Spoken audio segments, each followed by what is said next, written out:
చంద్రబాబు నాయుడుకి రేవంత్ రెడ్డి షాక్ ఇచ్చారు. ఎన్టీఆర్ భవన్‌ని కూల్చేయడానికి బుల్డోజర్‌లు వెళ్తున్నాయి అనే న్యూస్ వస్తుంది సార్. నిజంగానే ఎన్టీఆర్ భవన్‌ని కూల్చేయబోతున్నారా?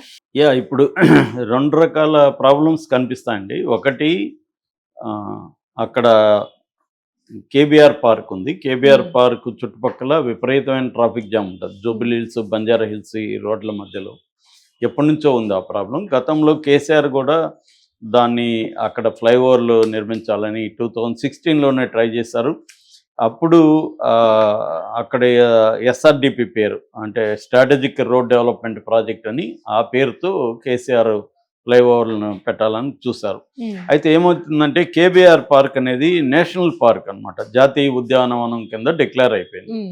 డిక్లేర్ అయిపోయినప్పుడు అది ఎకో సెన్సిటివ్ జోన్ కింద వస్తుంది. ఆ చుట్టుపక్కల ఉన్నది కొంత భాగం వదిలేయాల్సి వస్తుంది. అక్కడ హై పిల్లర్స్ అనేవి నిర్మించకూడదు అనే రూల్ ఉంది. హ్మ్. దాన్ని బేస్ చేసుకొని కొంతమంది ఎన్విరాన్మెంటలిస్టులు ఎన్జిటికి వెళ్ళారు. నేషనల్ గ్రీన్ ట్రిబ్యునల్ ఉంటుంది. ఆ నేషనల్ గ్రీన్ ట్రిబ్యునల్కి వాళ్ళు వెళ్తే అదే ఆగిపోయింది. సో కేసీఆర్ దానివల్ల ఆ ప్రాజెక్ట్ని ఆపేశారు.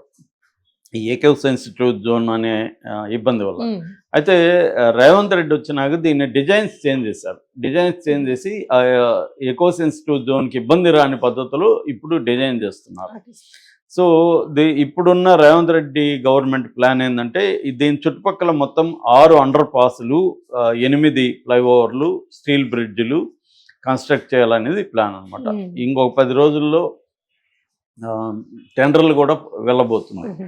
ఈ క్రమంలో వీళ్ళు ఏం చేశారంటే రోడ్ నెంబర్ 45 జూబ్లీ హిల్స్లో ఉండే బాలకృష్ణ ఇంటికి పెద్ద మార్క్ వేశారు. హ్మ్. అట్లాగే రోడ్ నెంబర్ 12 బంజారా హిల్స్లో ఉండే జానారెడ్డి ఇంటికి అక్కడ రోడ్డు 100 ఫీట్ ఉంటుంది, 120 ఫీట్ ఎక్స్టెండ్ చేయాలి, దాన్ని వైడెన్ చేయాలి, హ్మ్.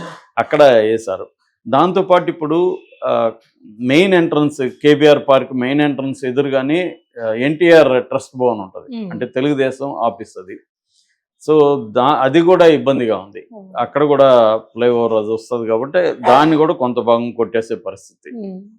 సో దీనివల్ల మొత్తంగా ఇప్పుడు 87 మంది ఆస్తులు కొట్టాల్సిన ప్రైవేట్ ఆస్తులు ఉన్నాయన్నమాట. హ్మ్. ఈ ఈ ఫ్లైఓవర్లు వీటికి సంబంధించి 80, అందులో మేజర్ ఆస్తులన్నీ కూడా పెద్ద పెద్ద బిజినెస్ మెన్వి, రాజకీయ నాయకులవి, ఇలాంటి వాళ్ళవే ఉన్నాయి, హ్మ్. సెలబ్రిటీలు హ్మ్. ఉన్నాయి. సో అది రిస్కీ. కానీ రేవంత్ రెడ్డి ప్రభుత్వం ధైర్యంగా వెళ్ళింది. ఇది రేవంత్ రెడ్డి ప్రభుత్వం చేసే దాన్ని అభినందించాలి తప్ప దాంట్లో ఏమీ తప్పు లేదు. అవును సార్. ఎందుకంటే ఆ ట్రాఫిక్ భయంకరంగా హ్మ్. ఉంది. సో దానికి సంబంధించి వైడెన్ చేయాలంటే కొన్ని కూలగొట్టక మొత్తం హ్మ్. ఇండ్లు కూలిపోవు, కొంత భాగం ఇబ్బంది అవుతుంది. హ్మ్. సో ఆ రకంగా చేయాల్సిన పరిస్థితి అయితే ఉంది.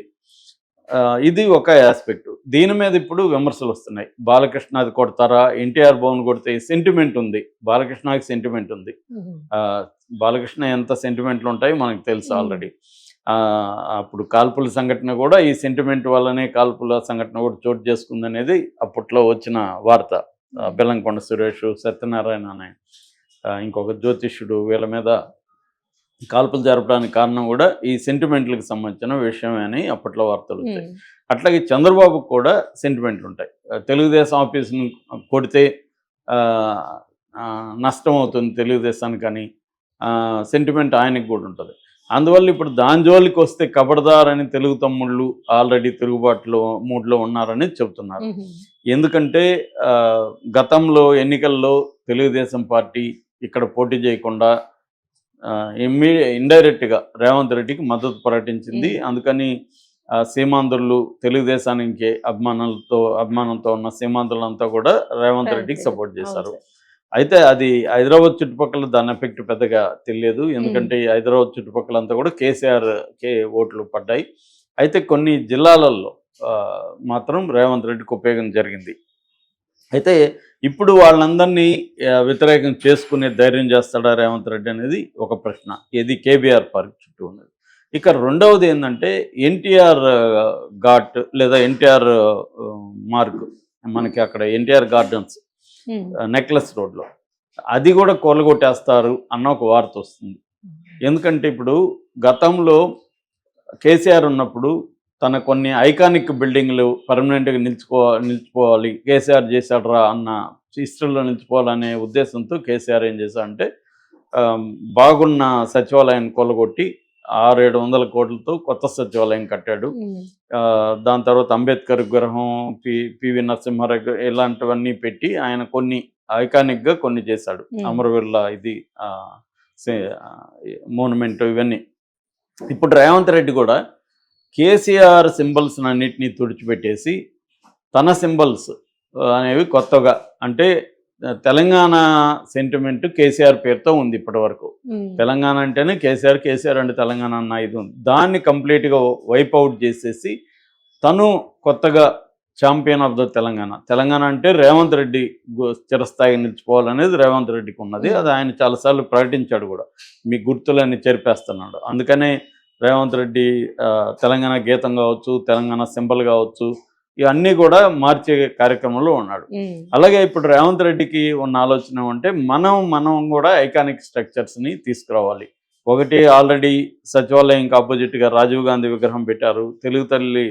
తెలంగాణ తల్లి విగ్రహాన్ని మార్చేసి తన పద్ధతిలో ఒక విగ్రహాన్ని ఎస్టాబ్లిష్ చేశాడు. అలాగే ఇప్పుడు ఏంటంటే కాంగ్రెస్ పార్టీ అసెంబ్లీని కొత్తది కట్టాలన్న ఒక ప్లాన్ కనబడుతుంది. సో ఆయన సచివాలయం కట్టాడు కాబట్టి దాని పక్కనే మనం దానికంటే అంటే ఆ సచివాలయం ని డామినేట్ చేసే విధంగా అసెంబ్లీ కడితే ఇంకా మనకు పేరు వస్తుంది. అయితే అసెంబ్లీకి జాగా ఎక్కడుంది? అక్కడ ఎన్టీఆర్ గార్డెన్ని ఎన్టీఆర్ ఇదంతా కోలుకొట్టి అక్కడ కట్టాలి. Already Komatireddy Rajagopal Reddy senior MLA ఆయన ఇది ప్రకటించాడు కూడా, అదైతే అనువుగా ఉంటుంది, సరైన ప్లేసు అని కూడా ఆయన అన్నాడు. దీంతో ఒక్కసారిగా ఎన్టీఆర్కి వీళ్ళు ఎసురు పెడుతున్నాడు. ఒకప్పుడు రాజకీయ భిక్ష పట్టిన తెలుగుదేశం పార్టీ రేవంత్ రెడ్డికి అటువంటి పార్టీ వ్యవస్థాపకుడు ఎన్టీఆర్కే వీళ్ళు చెక్ పెట్టి ఎన్టీఆర్ విగ్రహాలని అక్కడ ఉన్న మార్గ్ని ధ్వంసం చేస్తే అది ఒక ఎన్టీఆర్కి మెమోరియల్గా నిలిచిపోయింది. దానివల్ల ఇప్పుడు ఇటు బాలకృష్ణ ఫ్యామిలీ, నందమూరి ఫ్యామిలీకి కోపం వస్తుంది, అటు చంద్రబాబు సీరియస్గానే తీసుకుంటాడు. ఎందుకంటే ఒక పక్క ఎన్టీఆర్ ట్రస్ట్ భవన్ కూల్చి, ఒక పక్క అది కూల్చి, ఇంకోవైపు బాలకృష్ణ ఇల్లు కూల్చి, ఇవన్నీ చేస్తే వీళ్ళందరూ వ్యతిరేకం అవుతారు కదా. మరి రేవంత్ రెడ్డి అంత స్థాయికి వెళ్తాడా అన్న డౌట్ కూడా ఉంది. కానీ రేవంత్ రెడ్డి ఆలోచించకపోతే కోమటిరెడ్డి రాజగోపాల్ రెడ్డి ఎందుకు చెప్తాడు? దీని వెనుక కాంగ్రెస్ పెద్దలు ఉన్నారు అనేది కూడా అంటున్నారు. రేవంత్ రెడ్డి మరోవైపు తెలంగాణలో మహాత్మా గాంధీ మెమోరియల్ ఇది కూడా చేస్తాను, నాకు 200 ఎకరాలు సెంట్రల్ గవర్నమెంట్ ఇవ్వండి అని కూడా రేవంత్ రెడ్డి మొన్న కేంద్ర మంత్రులను కూడా రిక్వెస్ట్ చేశాడు. అంటే రేవంత్ రెడ్డికి ఏంటంటే ఇందాక చెప్పినట్టుగా మోనుమెంటల్ స్ట్రక్చర్స్ కావచ్చు, ఐకానిక్ స్ట్రక్చర్స్ కావచ్చు, తన హయాంలో చేయాలనేది రేవంత్ రెడ్డికి ఉంది. సో ఈ యాంగిల్లో చూసుకున్నప్పుడు ఒక్కొక్కసారి ఏంటంటే నువ్వు ఒక అదేదో అంటారు, నువ్వు కన్స్ట్రక్ట్ చేయాలంటే డిస్ట్రక్ట్ కూడా చేయాల్సి ఉంది. ఒక్కోసారి డిస్ట్రక్షన్ లేకుండా కన్స్ట్రక్షన్ కూలగా రాదు. మామూలు కమ్యూనిస్టుల పెట్టు ఫిలాసఫీది, విధ్వంసం కొత్త సృష్టి కోసమే విధ్వంసం అని.